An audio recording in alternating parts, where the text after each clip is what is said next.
నమస్కారం. ఏప్రిల్ 26, 2026 నాటి global software industry బ్రీఫింగ్కు మీకు స్వాగతం.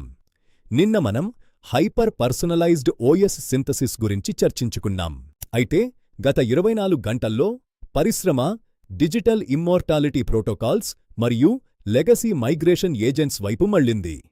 కంపెనీలు తమ పాత సాఫ్ట్వేర్ సమస్యలతో సతమతమవుతున్న తరుణంలో దశాబ్దాల నాటి కోబోల్ మరియు ఫోర్ట్రాన్ కోడ్ను ఎటువంటి తప్పులు లేకుండా ఆధునిక క్లౌడ్ నేటివ్ భాషల్లోకి మార్చే ఏఐ వ్యవస్థల కోసం సాఫ్ట్వేర్ ప్రపంచం పోటీ పడుతోంది. నేటి ప్రధాన విశేషాలు ఇప్పుడు చూద్దాం. మొదటగా విలీనాలు మరియు ప్రధాన కొనుగోళ్లు చూద్దాం. ఐబిఎం కోడ్ బ్రిడ్జ్ను కొనుగోలు చేసింది.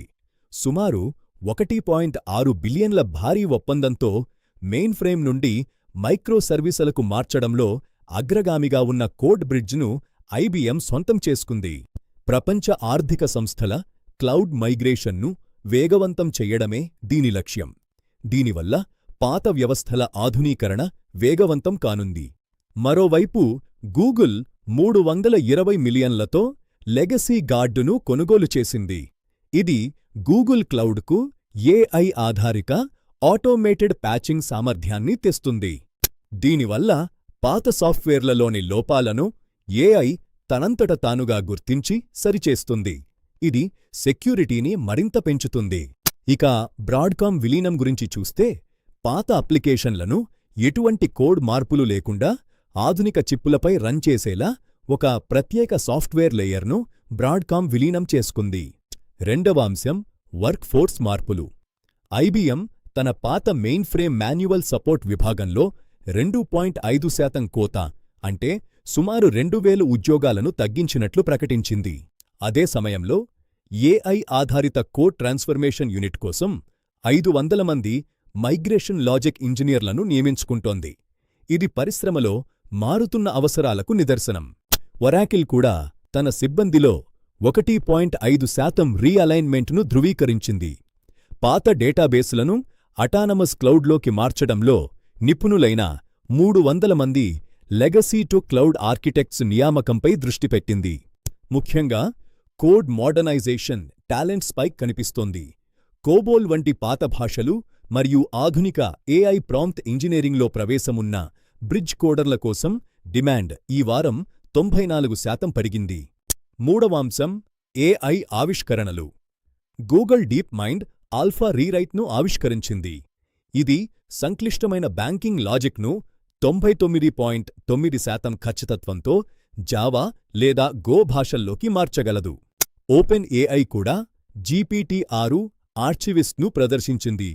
ఇది డాక్యుమెంటేషన్ లేని లక్షలాది పేజీల పాత కోడ్ను చదివి దానిలోని బిజినెస్ లాజిక్ను ఆధునిక డెవలపర్లకు సులభంగా వివరించగలదు. మెటా కూడా లామా లెగసీను విడుదల చేసింది. ఇది పాత అప్లికేషన్ల యూజర్ ఇంటర్ఫేస్ మార్చకుండానే వాటి పనితీరు వేగాన్ని పెంచే ఓపెన్ సోర్స్ ఆప్టిమైజర్. ఇది డెవలపర్లకు చాలా ఉపయోగకరం. ఇక నాలుగవ అంశం కొత్త ఉత్పత్తుల లాంచ్. ఐబిఎం వాట్సన్ మోడర్నైజర్ను అందరికీ అందుబాటులోకి తెచ్చింది.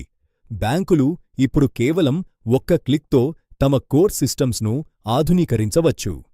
మైక్రోసాఫ్ట్ అజ్యూర్ రెట్రోఫిట్ ప్లాట్ఫామ్ను లాంచ్ చేసింది.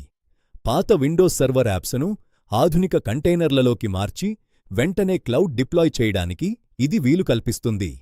అలాగే Amazon AWS mainframe to serverless టూల్ను విడుదల చేసింది. ఇది కోబోల్ కోడ్ను నేరుగా AWS లాంబ్డా ఫంక్షన్లుగా మార్చగలదు. ఇది క్లౌడ్ అడాప్షన్ను మరింత సులభతరం చేస్తుంది. ఐదవ అంశం వ్యూహాత్మక భాగస్వామ్యాలు. గూగుల్ మరియు SAP క్లౌడ్ కంటిన్యూటీ అనే ఉమ్మడి సాఫ్ట్వేర్ స్టాక్ను ప్రకటించాయి. దశాబ్దాల నాటి భారీ డేటాసెట్లను ఎటువంటి నష్టం లేకుండా క్లౌడ్లోకి మార్చడం దీని లక్ష్యం. ఇంటెల్ మరియు రెడ్ హ్యాట్ లెగసీ షీల్డ్ను రూపొందించడానికి ఒప్పందం కుదుర్చుకున్నాయి. పాత సాఫ్ట్వేర్లను ఆధునిక దాడుల నుండి CPU స్థాయిలో రక్షించడానికి ఇది ఉపయోగపడుతుంది. లైనక్స్ ఫౌండేషన్ ప్రాజెక్ట్ హెరిటేజ్ను ప్రారంభించింది. లెగసీ కోడ్ను వివిధ వెండర్ల మధ్య ట్రాక్ చేయడానికి మరియు ఆధునీకరించడానికి కోడ్ పాస్పోర్ట్ ప్రమాణాలను రూపొందించడం దీని ఉద్దేశ్యం. చివరగా security alerts. Palo Alto Networks legacy exploit critical alert జారీ చేసింది. అలాగే క్లౌడ్ ఫ్లేర్ తన ఫైర్వాల్ను పాత వెబ్ యాప్ల రక్షణ కోసం అప్డేట్ చేసింది. 0 ఇయర్ బగ్ వల్ల 2026 సంవత్సరం 1926గా మారే అవకాశముంది. జాగ్రత్తగా ఉండండి. ఏప్రిల్ 26, 2026 నాటి సాఫ్ట్వేర్ అప్డేట్స్ ఇవి. సాంకేతిక మార్పులతో అప్డేటెడ్గా ఉండండి. రేపటి బ్రీఫింగ్లో మళ్ళీ కలుద్దాం.